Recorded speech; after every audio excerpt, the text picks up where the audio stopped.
Hey guys, I'm super excited because so many of you have been talking to me about the absentee owner, the non-owner occupied. And today I'm thrilled because my great buddy, Mr. Paul Super Rockstar Campanero, who we go way back in prospecting, who runs, you guys got to check him out on his YouTube channel called Real Sales Talk. And then make sure you check out his Facebook group, also Real Sales Talk, because Paul is a rock star when it comes to skills, prospecting, influence strategies. So when we were rapping the other day and he told me that he is crushing the absentee owner in Austin, I was like, oh man, I need to get him on and share his wisdom with everybody. So just for context, I think, Paul and I met many, many years ago when I was kind of hosting the prospecting school. I would invite him in on a weekly basis because he brought great energy, intensity, skill to the room. And all of the agents would go listen to him, check him out, because he would bring such great, energy to my room and help everybody else. So super grateful for Paul for helping me out many years ago. But now he is a beast of his own, built a team in Vegas, now has built a team in Austin in a completely new market, massively successful trainer. So Paul, thank you so much for, sharing some wisdom with us today. Super excited to dig into kind of what your latest skills, tricks, tips on getting these absentee owners to book listing appointments with you. So good. Anything else that I missed in the intro? And then let's get rocking and rolling. No, that's it. I first of all, I've said thank you before, but I want to say thank you again because allowing me to come to those prospecting schools. I tell this story often when I'm coaching people or I'm having conversations because they say, what can I do to fast track my skill set so I can have better conversations, so I can sound less salesy. And that really allowed me to hear top producers from across the country use the scripts, but use them in a conversational way that allowed them to strategically extract information. And that was really a moment of Zen where I could see that the script for the script, but the way that they were using them to be conversational was just like, okay, I don't have to be a robot. I can really use this as a conversational tool. And that just allowed my skill set to just go through the roof to be able to be exposed to that. So thank you, man. Yeah. It was a game changer. Yeah. And listen, everything you just said is exactly what I learned also. Like that's what unlocked the whole thing for me too. So I love it, man. And so let's rock and roll. So let's talk a little bit about, what's the most important thing that you've learned about absentee owner phone calls? Kind of what's some of the scripting nuances that you're excited about that are kind of moving the needle right now? Yeah, I'm super stoked about absentee homeowners. I call them non-owner occupied in my little bubble. And same. And I made a name for myself in Las Vegas originally with non-owner occupied. After the short sale game and the REOs began to fade away, I started to figure out, okay, what do I need to do to be able to go out there and get listings and have conversations with homeowners who own property, and through masterminding and having conversations and exposing myself to people who were around the country and doing business at prospecting school and conventions. This was a no-brainer for me. Yes. Because these are homeowners who own property, multiple properties in many cases, who are less emotionally attached to the structures, right? And so that makes it a lot easier to wander into those conversations and talk about, what's going on. And so I caught that bug way back in maybe it was 2013, 14, and 15. I started making pretty good money with non-owner occupieds. Nice. And then jumping back into productivity here because I was in leadership for a few years. I had to get going again, and I was reborn starting real estate in Austin, Texas. And so I'm originally from New York. And when I was in Las Vegas, I started with no sphere. So here in Austin, I was in leadership, but all the people that I knew were agents. Yeah. so I'm a glutton for punishment, right? Yeah. Because the first time I got involved with real estate, it was the housing crisis. And now with the pandemic, when I stepped back in the middle of last year, yep. Look, if I can make it in the middle of a housing crisis to start my career and then get back into productivity and do $5 million in sales volume in the first 5 months going back into business, then look, anybody can do it anywhere, anytime. It's just a matter of creating conversations. And in this case, which is the best case with homeowners, people where there's an opportunity to list their home. Yep. And so non-owner occupieds in Austin gave me a fast track because nobody's doing it. There's circle prospecting happening. There's mailers going out, but very specifically targeting non-owner occupieds, absentee homeowners is happening, but it's really happening at a much smaller rate for your competition. So the good news is that there's less competition. Yes. The better news is it's seller focused. It's listing focused. Yeah. And let's address that just for a second. When we talk about less competition, what Paul has dealt with and what I've dealt with as a coach, even as an agent calling in San Diego, is, when you call expireds and FSBOs and you're calling it old expireds, which is kind of the traditional top listing, prospecting source. Yeah, you're dealing with 40, 50 calls a day, or they've received 100 calls in a week, thousands of calls in a month. So when we're calling these absentee owner, non-owner occupant, they occasionally will get a call is about it. That's a huge difference to the upfront resistance to the conversation. Yeah. Now, the trick, though, is that with an expired or withdrawn, they've already raised their hand. I mean, they've clearly said that they wanted to sell. It didn't happen. So with I'm going to call it circle prospecting around absentee homeowners or non-owner occupieds, it's a little less random, a little more random in regards to finding a motivated, qualified person. However, the trick is your ability to create a conversation. Yes. Now, remember, they're less apt to be emotionally tied to the structure. So you're in regards to what's going on with the market data, the fact that you specialize in working with these types of clientele, the fact that you specialize in working with this type of product, all can provide opportunity to create a conversation. Because look, if I can get an email and nurture somebody because I know that this guy owns 5 properties, 10 properties, well, guess what? Freaking awesome for me to be able to build my database with specifically sellers who are allowing me to stay in touch with them for potential business, either in the short term or the long term. Let's get to I want to hear your intro. Yeah. What's that intro sound like?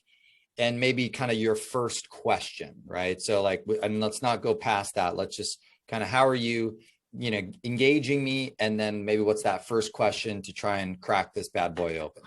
Yeah. So obviously the most important thing about any circle prospecting is energy, because it's the coldest of the types of prospecting. So you can't wait for conversations. You must create them. So there's 2 things, Patrick, that I talk about when you're creating conversations in this realm. Number 1 is fluency.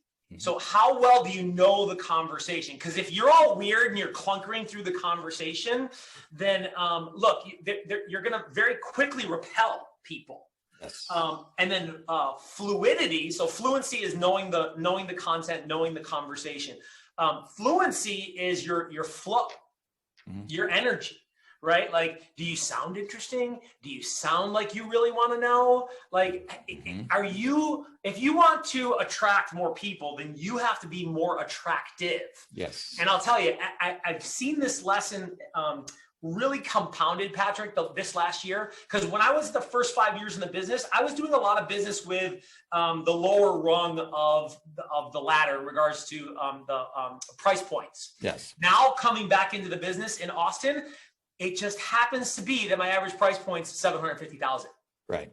Now, why is that? Because the people that I'm talking to very quickly realize that they're talking to somebody who's fluent with the conversation. He's comfortable with the conversation. He knows what he's talking about, and fluid with the flow of the conversation, where when they get weird, I can be warm. So the opening starts, hello, good morning. This is Paul. I'm with Keller Williams. Hey, I was checking with investors. Do you still own a property on 123 Street? Nice. And very quickly, there's a confirmation. That's good. There's alignment. And then here's what's really, really important, because many times you're getting that reflexive resistance. Yes. And so repeating and approving, right? Oh, look, yeah, I own that property, but I'm not doing anything right now. Hey, you own that property, you're not doing anything right now. I totally appreciate that. It's a jungle out there. And look, I appreciate your time. Yeah, I was wondering what thoughts you had about considering to sell in a market like this one, or what your thoughts were about the market. Now, sometimes I'll preface that with like a recent sale. Like, I just sold a property $100,000 over asking price. I just sold a property, I did this, Patrick, $325,000 over asking price in a neighborhood near yours. So, I mean, what do you think about what's going on with this market right now? Yes. And that very quickly translates into an exchange. Yes.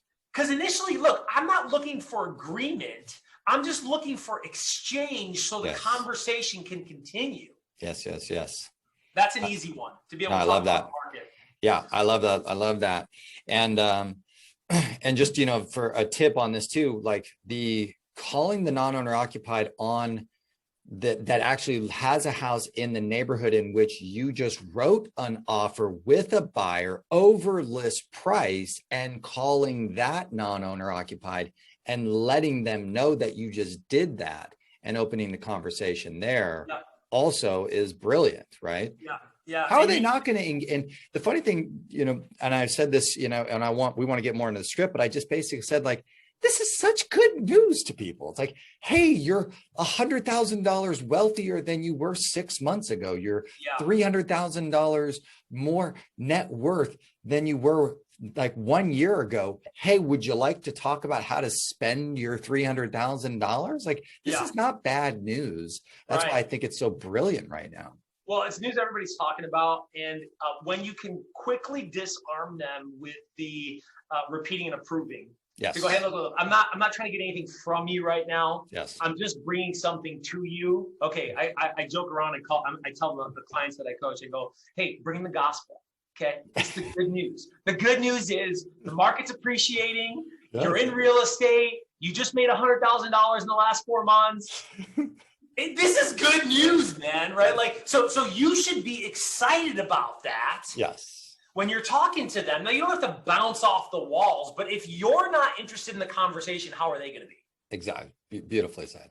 So right from there, you're transitioning into situational conversation, because I found that if you talk too quickly about motivation, that can be a little sales commission breathy. Agreed. Okay, 100%. That makes sense. And so situational questions, and in my script, it's how long have you owned the property? Is this a second home or an investment property? Do you have a property manager handling it, or are you doing all of that? Have the tenants been pretty good, or has that been a challenge? So those are all situational questions that are good questions. And when I ask them with intense curiosity, I really want to know. And you're not being weird where when they resist you, you get all like clunky in the conversation. Then they begin to feel your projection of energy, which is, I care, I'm bringing good service, I'm looking to connect, I'm not looking for anything from you. And that energy conveys, and then you can get to a core question like, so honestly, what would have to happen for you to consider selling? Yes. Beautiful. And that's like a trial close. Yep.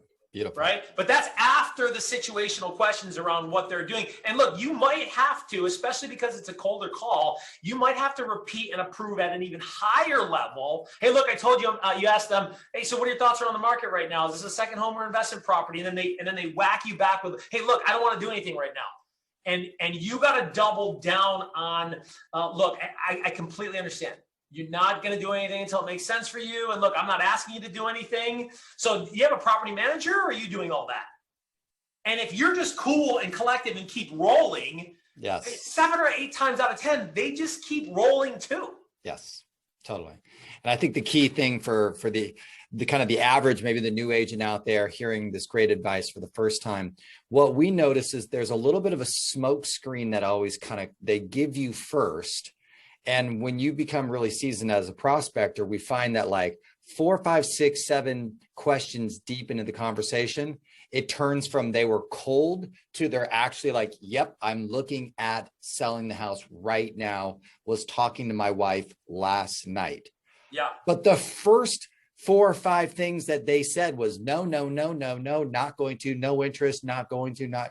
And so this big smoke screen occurs. Yeah. And then all of a sudden, if you just keep going, all of a sudden you're like, boom, you got a listing appointment. Yeah. Yeah. Well, so here's the thing. I mean, what'd mama say about talking to strangers? Don't talk to them, right? So look, if this is the script, then I got to know the other player, the other person, the other role, and the other person on the other side has the right to be defensive. They don't even know what I look like. You know, even though I'm super handsome, they don't know that that I'm a super professional and that I coach and train agents to high integrity. All they know is they got a call from out of the blue from some person, and they've talked. Anybody else that they've talked to on the phone has been nasty. You know, it hasn't been comfortable conversation. Yep. And so I have to earn the right for them to tell me the truth. I got to earn that. I like that. I like that a lot. Dude, I totally agree with that. Let's keep moving. So I think, you know, one of the things you brought up right away, which is kind of getting almost like a database ad. They're not in the market right now, but they are open to it. And so what's the offer that you're making? How are you transitioning into this follow-up? And then let's go if there's anything other, you know, awesome strategy in there. Yeah. So one thing I want to mention for sure, because I've been training my team in Austin here on this at a very high level. So if you could move, where would you go next? Right. And or if you could sell this, you know, what would that do for you? How's that important to you? And what would that do for you? Yeah. Those are two key motivational questions that whether you're talking to somebody about buying or selling, I mean, if you take anything away from this video, those two questions are rock solid questions to ask for somebody, because often agents have like a surface level answer to the motivation. Oh, I want 3-bedroom, 2-bath, 2-car Leander. That's not really motivation. Yeah. Why is that important to you? What does that do for you? And if you're able to make sure that you're digging on that in the conversation, that may begin to allow the unpacking of potentially some opportunity. Yeah. So I don't want to miss that, because I think a lot of agents, they're glossing over and they're just processing this script. Mm-hmm. And these are the same people that are going, real estate's about relationships. But they're not vested in really wanting to know someone. Yeah, totally. They're just trying to like close. Yeah. So I think that's really, really important to make sure that the quality of the conversation, and then once I'm past the meat and potatoes of situation and motivation, and now I'm having a great conversation. Well, the value add is if they're not, if I feel like it's not an opportunity right now, and it may be something for me to be able to nurture, it's offering our free home value market report. So the thing is in Texas, and this is just Texas, and then I'll give some my perspective in regards to what we did when I was in Vegas, which was in Texas, and there are a few handful of states like this, is that they don't divulge the sale price amounts. Yeah, non-disclosure states. Non-disclosure, ridiculous. It's just crazy. But to my advantage, though, as an agent, to go, hey, I got some inside market information. Yes. And so the spiel on for my team is, hey, we get a lot of requests for a quarterly market report. It's much, much better than Zillow, because you can actually see what properties sold for. And hey, that's not available online. And I don't mind sending that to you every quarter. What's the best email address to connect you? Now, I'm not asking if I can send it. I'm asking where I can send it to. Yes, perfect. Love it. And you could probably tweak that where you go, hey, we get a lot of requests for a quarterly market report. It's much better than Zillow because it's much, much more accurate. And it assesses all the data and kind of tells you exactly what's going on. It's great. And you're not available to get information like that online. I don't mind sending that to you every quarter. What's the best email address I can send that to? Yep, I love that. Yeah, the one thing that I was I work with a lot of investors just like you, and they requested this thing and they love it. Would you like to be a part of the group? So a little bit of that, using a little bit of that identity that there's a group of people just like you that love this thing that we give. Would you like to be a part of it? and they're just a yes. That's it. But yeah, I mean, just that'll, I mean, even if you would have botched what you said, the value of that market report to a motivated, open, I love what you said, you earned a little bit of their trust, they're just going to be a yes. Yeah. So even if you screwed that close up, it still would be it would work. That was worth the call for me just alone, was getting that little tweak on, hey, we get a lot of requests from investors. Just like you. Yeah, I love it. I love it. Just like you, that inclusion. And I also preface that right before I finish with asking what the best email address is. Hey, I know you're not going to do anything right now. I know you're not interested in doing anything right now, because what I've learned is that as I begin to see patterns, because there's only so many things people can say, I begin beating people to the punch. Yes. Right. Hey, look, I know you're not doing anything right now. I completely respect that. And then I finish off, because that is what I was getting for a while. And I'm like, okay, how do I beat somebody to the punch? Because when you can address the objection before someone, they got nowhere to go. Yeah. I like that. I like that a lot. That's super interesting. That's really cool. But good stuff. Yeah, let's close right there. Good. So what's your, what are you seeing in terms of kind of call to contact to nurture lead to appointment ratio? What are you kind of getting a sense of in terms of some numbers and expectations for people? You know, the numbers for circle prospecting are very clearly going to run along the lines of regular circle prospecting. So on the first several rounds of like a list, the contact ratio is going to be somewhere around 15%, which is much higher than expireds and older expireds. FSBO runs a little bit higher, but there's just less of them. But I mean, 15 on a good day, you can maybe get 20%, closer to 20%. And so that's some good data to know if you haven't really done a lot of circle prospecting. People are like, not a lot of people pick up. Yeah, I know, that's the game. It's just, that's just part of what happens. And while you spend this much time, only this much opportunity, but this much commission. Yeah. So look, you're going to spend the time or you're going to spend the money. But the contact ratio is about, I call it the penetration rate's about 15% on average. And it's running about for the conversation to kind of nurture lead to appointment. What do you kind of seeing as a to an appointments is running closer in the 65? It's like I'm averaging 65 right now. Okay. 65 contacts. Yeah. Which is a little bit higher than like an expired or like a FSBO is going to run half that. Yeah, 100%. Because it's more rent. Yeah. Right. But that's why you need, in my opinion, like you really need a dialer to be able to do prospecting like this. Otherwise, you're working much less efficiently. And I'm not to give kudos to any specific dialer, but Mojo will pull that absentee homeowner data for you, and it'll actually allow you can specifically curtail years owned, bedrooms, square footage. You can really take out exactly what you need from some of that data. Hey, I need you to do me a favor. I need you to test out propertyradar.com and look at their absentee owner data. Okay. Propertyradar.com. Use my coach affiliate link. I think it's propertyradar.com/P Ferry or Coach P Ferry, I think. But I want you to test the absentee owner data set versus what you're getting from the Mojo.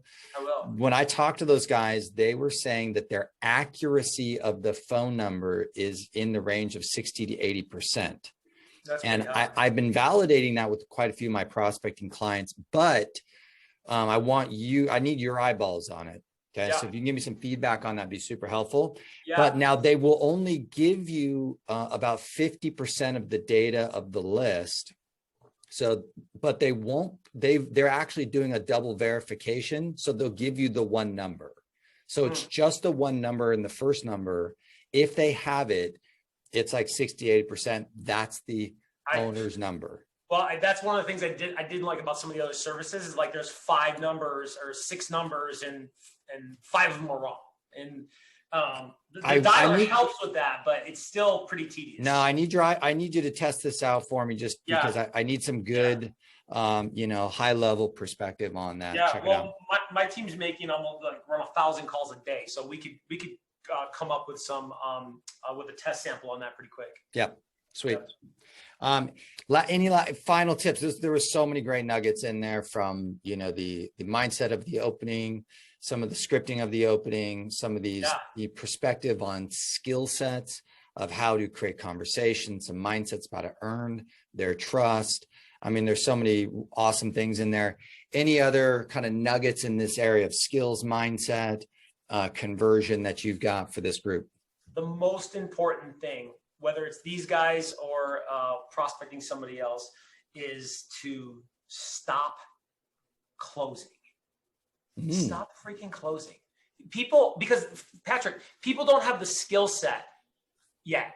Or because they're engaged in something, they get anxious, and so they're constantly trying to close people or sell people. Here's the thing. If you truly care about people and it really is about relationships, then focus on understanding. And when you're focused on understanding, you'll ask great questions. Because if I want to understand someone, I have to ask questions to understand them. And when you've asked a lot of great questions, you've asked them well, care, concern, intense curiosity, you really want to know. And then you listen carefully, and then you just rinse and repeat that process, and you're not worried about closing, then one of three things are going to happen. It's going to be very, very easy. You're going to find out you can help them. You're going to find out you can't help them. Or you're going to find out I don't want to help them. Yep. Okay. And if you're just focused on that, then Patrick, it makes the whole process so much more enjoyable for everybody involved. Yes. To just talk and yes. learn and understand and connect. And when people are SpongeBob cranky pants, you can just dismiss it and go, you know what? That's not what it's about. That's not what it's about. Yeah. I want to highlight one thing too, because I love what you just said. That was brilliant. And the way that you said it is amazing. There's also the obsession of the quality of the question that you're asking. Yeah. Right. And I can remember as clear as day, I was still in Vegas. You and I were doing some role play like early in the morning on my way in. And I think I had a new question, and I was like, hey, I want to run this by you. And then you came back and you edited the question and gave it back to me in this way. And then I went and tested it, and it just unlocked amazing conversations. Yeah. But I just want to make sure people understand, we obsessed over literally, you would change one word in the sentence, and all of a sudden your conversations would just go explosive open. Yeah. So, I love the intensity of the care and the passion and, earning the trust and all that stuff. But guys, you got to understand, you've got to really start learning how to ask better questions and getting into the details of that. So make sure you guys, this is why I wanted Paul on, is because I want to hear he's in the field. He's testing a lot of these questions, role playing with a lot of people. So that's why I was very interested in some of what, kind of what he's doing. How is he saying that? So guys, make sure you're following him on the Sales Talk into the Facebook group so you can pick up some of those nuances. Any final words on that? That's it, man. The conversation is the relationship. And if you're not taking that seriously, then look, you're not taking the relationship seriously. You're not taking your profession seriously. Start taking it seriously. Yeah, baby. Rock and roll, man. Hey, appreciate you. And this was awesome. And we will do it again, my friend. Awesome, man. Thank you. See you guys. Okay.